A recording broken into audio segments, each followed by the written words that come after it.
Depois de 2 anos, 6, 7 pregadores, nem sei quanto nós somos mais, e 70 e tralalá pregações, finalizamos o livro de Marcos.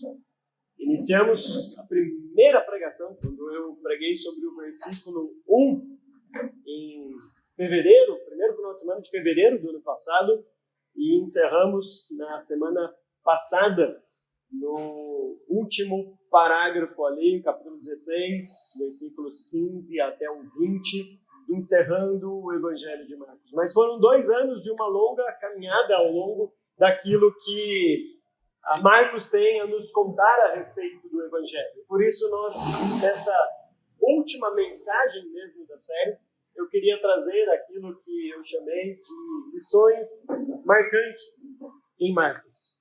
Não pude resistir ao trocadilho, né? Abram as suas Bíblias, eu queria ler os 2 versículos, o primeiro e o último do livro, e lembrar de algumas questões que nós vimos nesta série, mas ao mesmo tempo trazer à nossa mente aquilo que foi mais relevante ou mais peculiar a Marcos no seu Evangelho. Então, abram suas Bíblias no Evangelho de Marcos, capítulo 1, versículo 1, depois nós leremos o último versículo, capítulo 16, versículo 1. Marcos 1 e 1, diz assim: princípio do Evangelho de Jesus Cristo, o Filho de Deus. Marcos 16,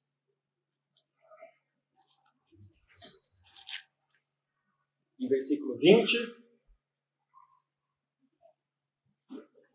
nos diz: então os discípulos saíram e pregaram por toda parte, e o Senhor cooperava com eles, confirmando-lhes a palavra, com os sinais que a acompanhavam. Esses 2 versículos, o primeiro e o último do Evangelho de Marcos, deixam bem claro aquilo que é o grande propósito do livro de Marcos, o que ele deseja com isso. Vocês vão lembrar que não à toa nós temos 4 evangelhos, porque cada um dos evangelhos se propõe a narrar a vida de Cristo de uma perspectiva diferente. Claro que João é o mais diferente de todos, aquilo que Calvino vai dizer, né? Calvino com uma diferenciação falava assim: João é aquele que olha a parte interna de Jesus, a sua alma, quando Jesus se abre, aquelas orações mais profundas, revelando o seu coração. E os sinóticos, né, Mateus, Marcos e Lucas, têm uma visão mais externa de Jesus, aquilo que ele fez de fato como alguém de fora vendo isso. E Marcos, dentro dessa perspectiva, vai dar uma ênfase grande na pessoa de Jesus Cristo, mas também nos seus discípulos, especialmente na caminhada dos discípulos. E são esses 2 pontos, essas 2 lições que nós veremos. Nós vamos ver, basicamente, resumir o que Marcos trata a respeito de Cristo. É claro que não exaustivamente no Evangelho todo, mas aquilo que foi mais relevante, aquilo que trouxe mais impacto no Evangelho de Marcos e ficou mais nítido, pelo menos na minha percepção de toda a série nestes 2 anos. E depois também com os seus discípulos, que é uma das grandes lições também do Evangelho de Marcos. Se você então voltar ali para o versículo 1 do capítulo 1, quando Marcos diz princípio do Evangelho de Jesus Cristo, o Filho de Deus. Vou lembrar que nas divisões de Marcos, uma das grandes preocupações primárias dele, logo no seu início, embora ele faça isso de maneira rápida, mas isso é mostrado ao longo do livro e finaliza o livro com essa questão, é mostrar a aprovação de Jesus Cristo. Isso é visto claramente no batismo de Cristo, aqui no capítulo 1 e no versículo 11, quando esta voz que vem do céu, né, a voz de Deus, diz: tu és o meu filho amado, em ti me agrado. E termina o livro também com a sua ressurreição, contando a ressurreição de Cristo, como fazem os outros evangelhos, mostrando então esta aprovação de Deus, do início ao fim, daquilo que Cristo veio fazer ao mundo. Agora, em Marcos, há uma peculiaridade nesta aprovação divina, ou na construção da sua identidade de fato. Obviamente, na construção da nossa compreensão de quem é Cristo, e não na sua essência, obviamente.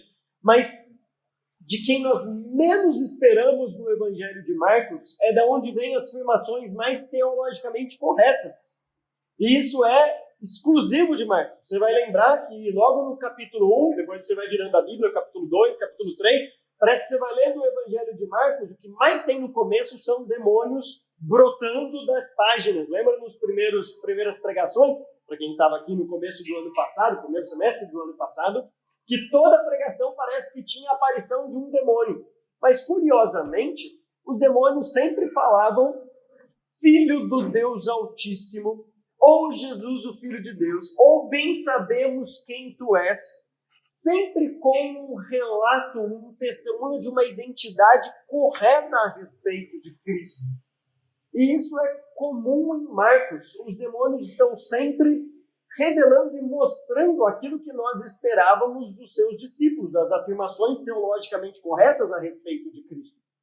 Mas quando nós avançamos para o Evangelho, depois nós vamos ver as lições que aprendemos sobre esse progresso na compreensão dos discípulos também, mas quando nós chegamos lá para o final do Evangelho, estas afirmações continuam acontecendo, uma espécie de uma aprovação da identidade de Cristo e da sua função no Evangelho de Marcos, mas ainda assim na boca de quem menos esperávamos. Lembra que quem vai na cruz reconhecer de fato quem Cristo é, não é um dos discípulos, mesmo porque eles não estavam lá, todos tinham fugido, segundo Marcos nos conta. Mas é justamente aquele centurião romano que diz, verdadeiramente este é o Filho de Deus. Então, em Marcos tem esta preocupação de mostrar para a gente que, embora nós esperávamos dos discípulos afirmações teologicamente corretas, a compreensão de quem Jesus é, na verdade, esta compreensão, ou estes relatos de Cristo, estes testemunhos a respeito de Cristo, sempre vêm de bocas inesperadas. No começo do livro são os demônios, e depois algumas personagens, culminando ali com o centurião no final do livro. Embora, também de maneira curiosa, Jesus, no Evangelho de Marcos, está sempre falando para ninguém contar quem ele é. Lembra disso? Ele está sempre dizendo para não falar ainda sobre quem ele é. E daqui a pouco nós vamos mostrar o porquê disso. Então essa é a primeira lição que nós aprendemos sobre Cristo. Como Cristo recebe no Evangelho de Marcos a verdadeira aprovação. A segunda lição que nós aprendemos é o tipo de serviço que Cristo veio fazer, a obra que ele veio fazer aqui no mundo. Talvez aquele versículo que resuma bem o Evangelho de Marcos, considerado por muitos o versículo-chave de Marcos, reflita de fato isso. Abram lá em Marcos 10, 45, famoso versículo deste Evangelho, que diz, pois nem mesmo o Filho do Homem veio para ser servido, mas para servir e dar a sua vida em resgate por muitos. Então, se o Evangelho de Mateus tem o propósito de mostrar Jesus Cristo como aquele que cumpre a aliança davídica, o rei que vem para reinar, especialmente o rei dos judeus, se Lucas tem o objetivo, o propósito de mostrar Jesus Cristo como aquele que cumpre a aliança abrâmica e as bênçãos de Deus, chegando para todos os povos, é um evangelho com mais quantidade de mulheres, por exemplo, citadas, e outros povos chegando ao conhecimento da salvação, inclusive lá um testemunho, né? Essa também é filha de Abraão. As expressões filha de Abraão lá em Lucas sempre se refere a alguém que não é judeu, de nascimento mesmo. Se o Evangelho de João tem a pretensão de nos mostrar uma divindade de Cristo, Cristo como Filho de Deus de fato, Marcos sempre traz Cristo como aquele servo. Vocês vão lembrar quantas e quantas vezes nós olhamos para Isaías enquanto estávamos estudando Marcos. Porque Marcos vai pegar aquele servo sofredor, e não só ele, mas os cânticos de Isaías, e mostrar como Cristo é o cumprimento de fato deste que vem para servir. E Marcos vai contrastar este serviço de Cristo com a arrogância e a altivez dos seus discípulos, que estavam sempre querendo saber quem ia ser o primeiro no reino de Deus. que estavam mais interessados em sentar-se do lado direito e esquerdo de Cristo na glória, como os filhos de Zebedeu pedem, mas não preocupados em servir.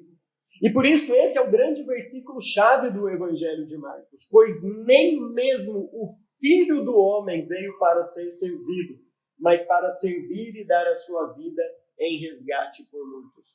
Isto é mostrado no Evangelho por meio dos ensinos, especialmente pelas parábolas de Marcos, mas também por meio dos milagres e de todo o serviço que Cristo vai oferecer ali. Agora, este versículo 45, ele aponta para uma outra realidade também, que é também uma lição que nós aprendemos em Marcos sobre Cristo. Porque Cristo gostava de usar para si mesmo. Aliás, quase todas as aparições deste Filho do Homem é Cristo falando sobre ele mesmo. E, inclusive, aqui ele está se referindo a si mesmo. Pois nem mesmo o Filho do Homem veio para ser servido, mas para servir e dar a sua vida em resgate por muitos. Não se engane. Não é porque Marcos aponta para o serviço de Cristo, para a sua humildade, o fato dele ser um servo sofredor, que isso exclui a realidade de que ele também reina e governa todas as coisas. Esta expressão Filho do Homem é tirada de Daniel, capítulo 7. Dá uma olhadinha para vocês verem o que Daniel fala no capítulo 7. No versículo 13 e 14. Daniel 7, 13 e 14.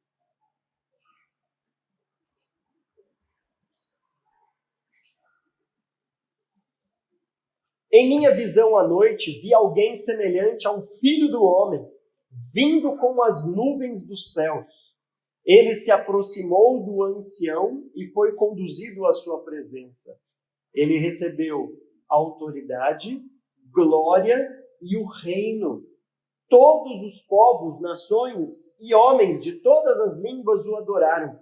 Seu domínio é um domínio eterno que não acabará, e o seu reino jamais será destruído. Veja, ele vê alguém semelhante a um filho do homem, e é daí que surge essa expressão que Jesus vai usar para se referir a si mesmo, que embora seja uma expressão com uma conexão com este mundo, né? Filho do homem porque ele se identifica conosco, nós somos homens, usado no genérico, né? Homens e mulheres, mas também o versículo 14 diz que este Filho do Homem recebe autoridade, glória e reino, um domínio eterno, e o reino dele jamais será destruído. Agora imagine então os discípulos e os judeus ouvindo, quando Jesus começa aquela frase, bem como o Filho do Homem. O que eles esperavam vir logo depois? Se ele é o Filho do Homem, o reino vai ser dado para ele, a autoridade vai ser dele e o seu reinado não tem fim. E isso é verdade no Evangelho de Marcos também. Mas não é isso que eles ouvem.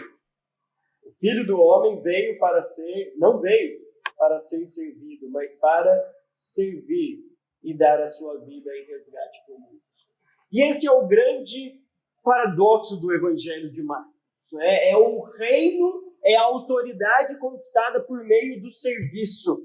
É o reino conquistado por meio do sacrifício. Nós estamos acostumados, assim como os judeus estavam também, a conquistas pela força, conquistas bélicas. Se um reino quer conquistar um outro reino, ou uma nação quer conquistar outra nação, o presidente, ou o embaixador, ou o ministro não liga para o outro e fala assim, como eu posso te servir? Porque o nosso rei quer conquistar o seu reino. O meu país quer tomar o seu território. Então como eu posso ser útil para você e te servir? Não, nós estamos acostumados com aquilo que nós vemos, e isso sempre aconteceu desde que o mundo é mundo. É guerra, é conquista bélica, é de fato a imposição pela força, o avanço, quer seja aéreo, terrestre ou marítimo, de um exército combatendo o outro, se precisar, exterminando e matando o outro. Em Marcos, a realidade do reino é presente. Jesus é o Filho do Homem, e essa expressão evoca, de fato, todo este reino, este domínio eterno que é dado a este Filho do Homem. mas não é um domínio tomado à força. Não é um domínio por um exército, não é um domínio por guerras bélicas ou qualquer coisa do tipo, por armamento pesado. É um domínio que vem pelo serviço, pela entrega e pelo sacrifício. Marcos vai mostrar, então, que a conquista de Jesus, da sua autoridade, daquilo que ele recebe mesmo como reino, vem justamente pela aprovação do Pai quando ele próprio se entrega como um sacrifício.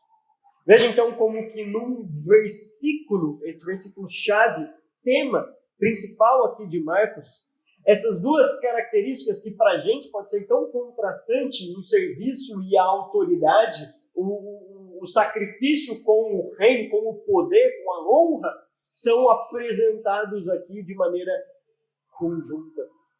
É bem provável que se você quer alcançar um nível no seu trabalho de mais autoridade, é porque você quer delegar mais funções e não servir mais. Quando Marcos, na verdade, nos mostra que aquele que quer ser o primeiro é aquele que vai servir mais aos outros. Isso é ser o primeiro, isso é liderar, isso é governar, isso é ter o domínio em Marcos. É um serviço sacrificial e é assim que ele apresenta Cristo para nós.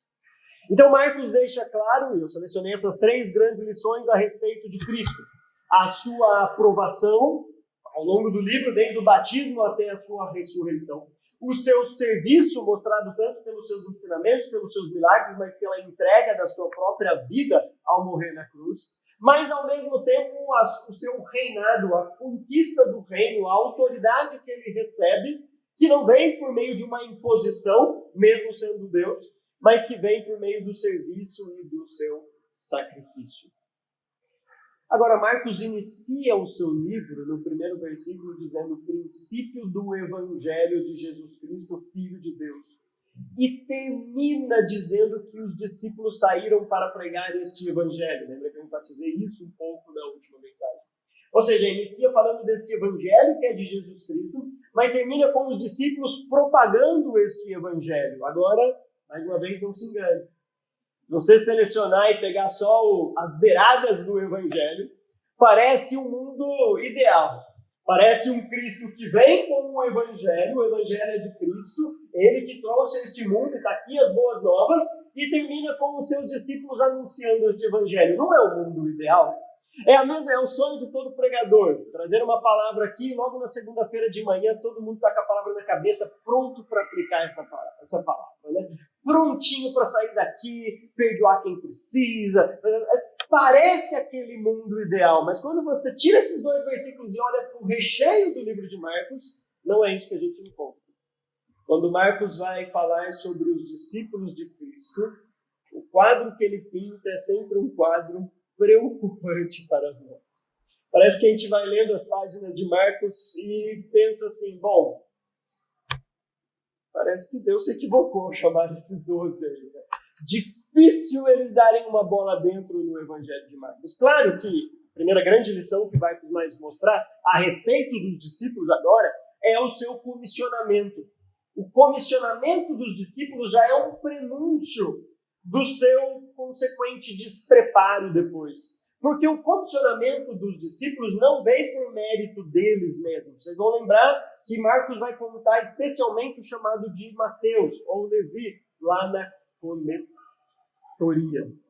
Acho que é essa palavra que é usada lá. Ele era coletor de impostos, estava lá sentado e tudo mais. E é o único evangelista que vai dar, de fato, detalhes desse chamado. Inclusive, ele vai dizer assim que Jesus o chamou e este se levantou e o seguiu. E uma das coisas que eu falei para vocês nessa série, eu continuo falando aqui sempre nas pregações, é que quando nós vemos algum detalhe no texto que parece relevante, abra os olhos, aí tem algo importante. Então, falar que Levi ou Mateus se levantou para seguir Jesus pode parecer algo relevante, pode dizer assim, ele estava sentado e levantou. Para que Marcos vai falar que ele estava sentado? Se falar que só seguiu é suficiente, porque logo antes vem a cura de um paralítico, e a palavra é usada ali, né, a ideia de levante-se e siga-me. Marcos coloca essas duas histórias, uma ao lado da outra, para mostrar que o comissionamento de alguém para ser apóstolo, para ser um discípulo, é tão milagroso quanto um paralítico voltar a andar. Mesmo milagre de Cristo dizer assim para alguém, levante-se e ande, é um milagre para dizer, levante e siga-me. Mostrando claramente que não há nada em Mateus, que não há nada em Levi, que deixavam já predisposto a seguir Jesus. Como se ele estivesse na metade do caminho. Como se só bastasse vir um mestre e chamá-lo. Não. O chamado de alguém para seguir Jesus é um milagre tão grande quanto qualquer outro milagre que nós podemos ver. Na verdade, um milagre bem maior, nós sabemos. É uma transformação de vida que vem da parte de Deus por uma vontade divina. Agora, isso nos mostra, então, que não há mérito nenhum em Mateus, e os outros chamados em Marcos vão seguir esta mesma lógica. Não há mérito nenhum nos discípulos, ou seja, não esperem, então, eles retribuindo isso com uma vida exemplar. Pelo contrário, essas pessoas incapazes de seguir Jesus por desejo próprio são também incapazes, ao longo do livro, de obedecerem a Cristo por desejo próprio. O livro vai apresentar para a gente que esses discípulos estão em constante aprendizado e constante progresso na sua confiança em Deus. Embora isso só vai acontecer lá no capítulo 16. É só no último versículo do livro de Marcos que nós temos o que eu disse, enfim, a obediência dos discípulos. Antes disso, Jesus acalma a tempestade e os discípulos perguntam, quem é este que acalma a tempestade? Jesus pede para eles alimentarem uma multidão e ele diz, como que a gente vai arranjar dinheiro para alimentar toda essa multidão? As crianças vêm até Jesus e os discípulos estão lá afastando as crianças de Jesus. Os discípulos, Jesus sobe no monte da transfiguração com Pedro, Tiago e João e na volta tem alguém se queixando, olha, seus discípulos não conseguiram expulsar esse demônio. Ou seja, todas as aparições dos discípulos tentando fazer algo ou diante da realidade do reino é sempre desanimadora para a gente. É sempre olhando e dizendo assim, poxa, quanta bola fora. Para chegar a Pedro e levar talvez a maior repreensão dos evangelhos. Para trás de mim, Satanás. Você não cogita das coisas de Deus, mas cogita só das coisas dos homens. Ou seja, os discípulos estão sempre dando bola fora e num processo tentando aprender, mas com essa dificuldade. Isso é ilustrado em Marcos por aquele milagre que é exclusivo dele. Nenhum outro evangelista vai falar daquele cego que recuperou a visão em 2 etapas. Só Marcos vai mostrar isso. Só Marcos vai dizer que Jesus estava lá curando alguém e ele fala, o que você vê? Olha, eu até vejo, mas eu vejo pessoas como árvores. E aí Jesus vai lá e faz uma segunda etapa da cura e a pessoa enxerga por completo. A gente fica pensando, eu tinha poder para curar a pessoa de imediato? Quantas e quantas curas Jesus não precisava nem chegar até a pessoa? Lembra, se você só for falar uma palavra de ordem, eu sei que vai ficar curado.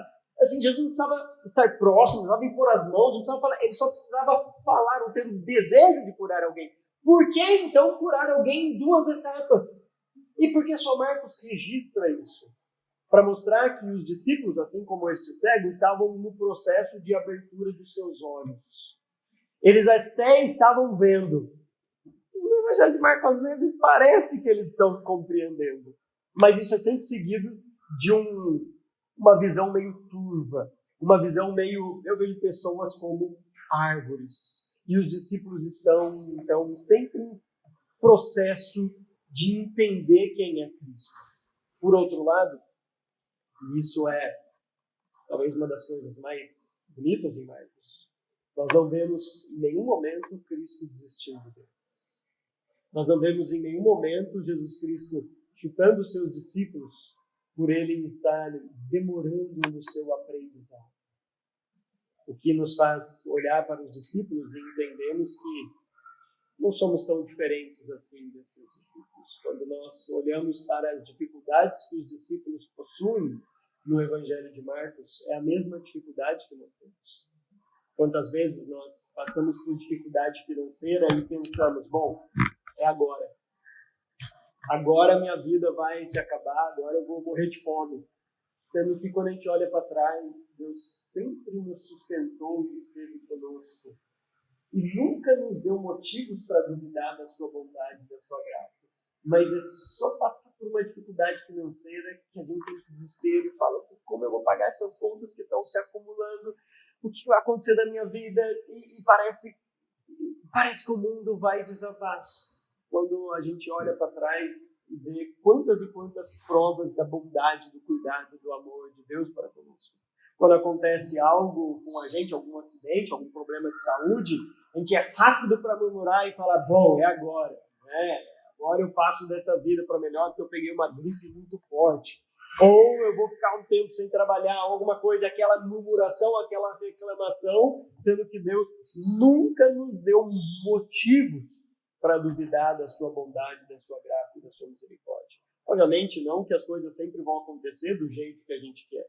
E talvez seja exatamente por isso que os discípulos estavam demorando no seu aprendizado, porque eles sempre estavam desejosos das coisas acontecerem do jeito que eles queriam ali. Os seus interesses não eram muito lá os interesses de Cristo, para saber quem ia sentar ao lado direito, ao lado esquerdo do mestre no seu reino, ou quem ia ser o primeiro, quem é o mais importante deles.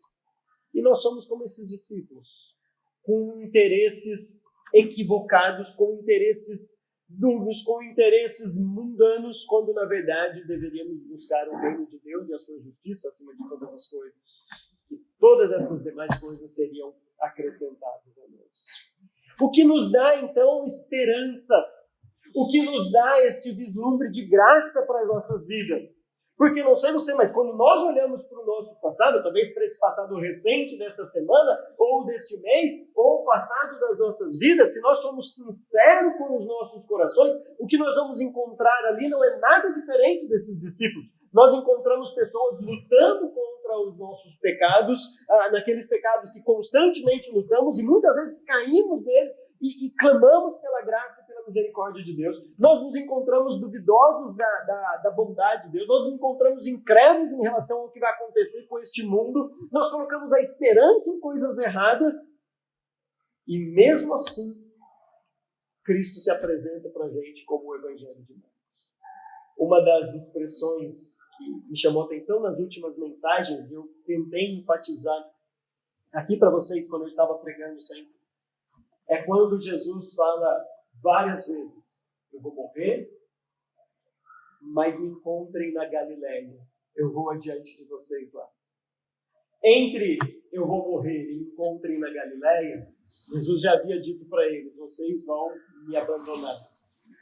Um de vocês vai me trair e o outro vai me negar. Aquele que é o mais altivo de todos e achava que ia até a morte com Cristo. Mas no fim das contas, Jesus está falando, todos vocês vão me abandonar. Mas a frase não termina aí. A frase termina, e eu vou adiante de vocês na Galileia. A gente vai se encontrar lá. O mesmo Cristo que anuncia, você vai me negar, vocês vão me abandonar, é o que anuncia. Fiquem tranquilos. A gente vai se ver logo, logo novamente depois. Me encontrem na Galileia. Eu vou chegar lá um pouquinho antes de vocês. Isso não é graça, não é misericórdia. Ele está olhando para alguém que sabe o que a pessoa vai fazer, sabe que vai abandonar, sabe que vai negar 3 vezes, e mesmo assim há uma palavra de graça e de esperança. Me encontrem na Galileia. E é exatamente isso que Cristo faz com a gente. Diante de tudo aquilo que nós vemos no Evangelho de Marcos, quando confrontamos com as nossas vidas, Cristo continua mostrando para a gente, eu vou adiante de você e nos encontraremos na próxima etapa das nossas vidas. Talvez a grande lição deste Evangelho é olhar para como o Evangelho termina com este último versículo que os discípulos enfim obedeceram e lembrar que o que mais importa na nossa caminhada cristã não é exatamente o que aconteceu daqui para trás. E eu não estou dizendo que isso não importa. Se você tem algo a pedir perdão para alguém daqui para trás, você precisa ir atrás e resolver com essa pessoa. Se você tem algo para restituir com alguém, uma ofensa ou qualquer coisa que você fez, você deve ir lá e fazer isso, se acertar com quem precisa acertar. Não estou dizendo que você deve esquecer tudo que aconteceu, se há algo pendente para trás. O que eu estou dizendo é, quando nós olhamos para o Evangelho de Marcos, Jesus não diz para eles no final, agora vocês querem sair pregando o Evangelho? E tudo aquilo que aconteceu no livro, vocês vão esquecer e deixar para trás? O que Cristo faz com eles, indo adiante da Galileia, é transformar a vida deles e, a partir de agora, estar com eles capacitando e confirmando a mensagem por meio dos sinais. Jesus está junto com eles, pensando o que vocês vão fazer daqui para frente. E de todo o Evangelho de Marcos, esta foi a grande lição que eu fiquei para a minha vida. E eu espero que você fique com a sua vida também. Talvez a gente olhe para trás, não só nesses 2 anos estudando esse livro, mas durante a nossa vida. E a gente vai encontrar altos e baixos. Mas talvez seja o momento da gente olhar para frente agora e falar, enfim, a obediência. Enfim, o temor a Deus. Enfim, a confiança nele. Enfim, a santidade. Enfim, o desejo de agradá-lo acima de todas as coisas.